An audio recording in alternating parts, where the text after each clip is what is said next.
Hey everyone, let's look at a simple way to create a sunset silhouette with watercolor paint.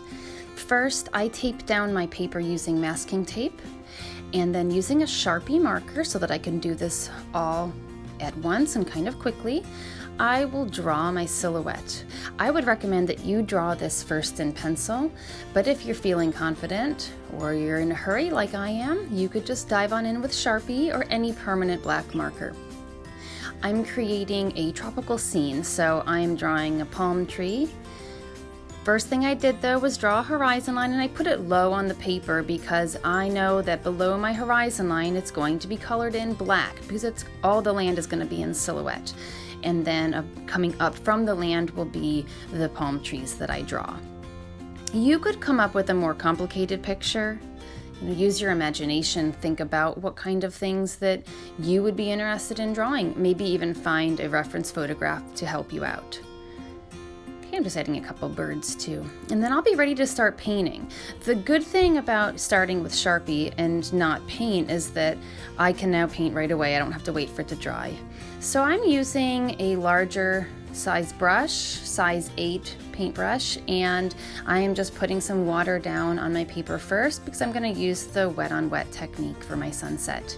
So I start with the lightest color of my sunset, and that is going to be yellow, and I'm putting that down by the horizon line.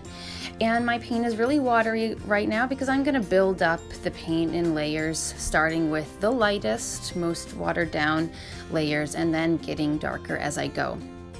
After yellow, I go to the next color you would see in a sunset above where the sun is setting. That would be orange, followed by red. Then I'll continue with these colors again, adding in a little bit more darkness. So there's less water now that is on my paintbrush and more just solid color. If I ever get too much paint on the paper, I can always use a paper towel and blot that up. And I think I'll do that so that I can see a little bit more lightness where I would want to imagine the sun actually being as it sets. Next, I could add some purples above the red. You don't have to do this, but I think it's going to look nice for mine. So I'm letting the purple just mix in with the red here. Might even add some blue too.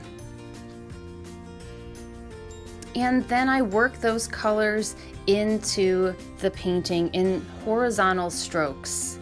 When you look at a sky when the sun is setting, you often see lines from the clouds, and those cloud formations are usually in more horizontal lines or streaks. I'm just using really basic watercolor paints. These are the kind of paint I have available in my classroom. They're just Prang brand simple watercolor paints, nice and cheap. Any watercolor paints will do. When I'm all finished, I'll pull the tape off. It's best to wait for your painting to dry before you pull off your masking tape, and then you're finished. Hope you enjoyed this video, and if you do, please subscribe to my channel.